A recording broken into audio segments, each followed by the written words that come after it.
Welcome to German History with a German accent. My name is Wolf, W-O-L-F, just like the animal, and in today's video I'm speaking about Edmund Heines.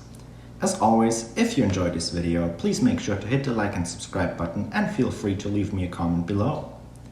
Edmund Heines was born on July 21st, 1897 in Munich, as son of Edmund von Paris and Helene Martha Heines. Edmund Heines finished school in the year 1915 when he graduated a gymnasium, receiving a diploma entitling him to attend a university.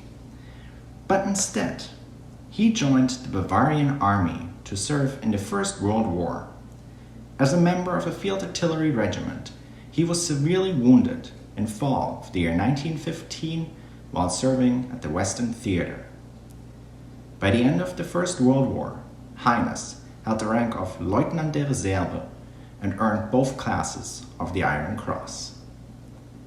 After the end of the war, Edmund Heines joined the Free Corps Rossbach under the command of Gerhard Rossbach, fighting in the Baltic area in the year 1919, and the Free Corps was also involved in the failed Kapp-Lüttwitz-Putsch in the following year. Heines, like other members of the Corps, went into hiding on farms in the Pomeranian area, where he would be in charge of former Free Corps members on 3 different farms. There he also participated in the murder of Willi Schmidt. This man was murdered because he wanted to expose Free Corps weapon hideouts. Afterwards, Edmund Heines fled to the city of Munich, where he joined the NSDAP and the Sturmabteilung SA in the year 1922, with whom he participated in the failed beer hall putsch in the following year. For his role in the beer hall putsch, Edmund Heines was, like Adolf Hitler, sentenced to serve time at the Landsberg prison. Although sentenced to 15 months in the year 1924, he was released in the same year. Upon his release, Edmund Heines joined the Frontbahn, also a paramilitary organization, and since the SA had been prohibited after the beer hall putsch, the Frontbahn had become an alternative organization.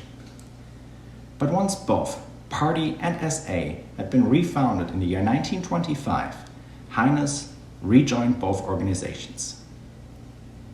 In May 1927, Edmund Heines was kicked out of both the National Socialist German Workers' Party and the Sturmabteilung after he led a rebellion against the party since it was not extreme enough in his eyes.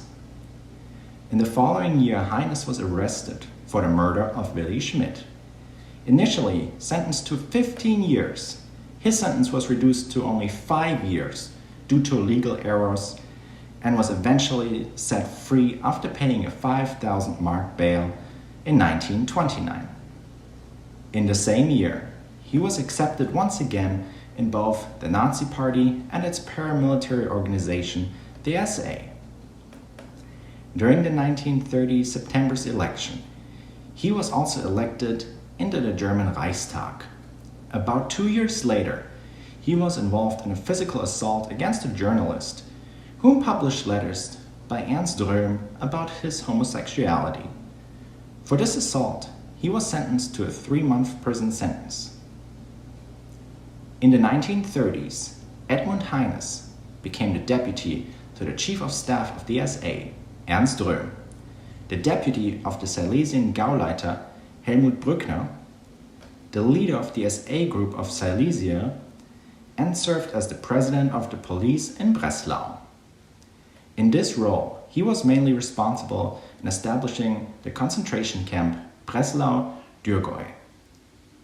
Like the other high-ranking SA members, Edmund Heines was executed during the Night of the Long Knives on June 30th, 1934 in Munich.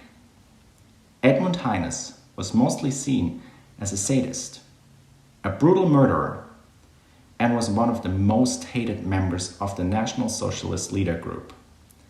As a matter of fact, his execution was seen as a relief in Breslau.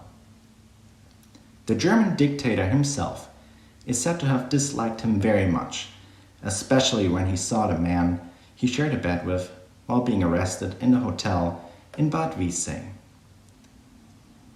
The also homosexual Ernst Röhm viewed Heines as one of his closest friends. Thank you so much for watching.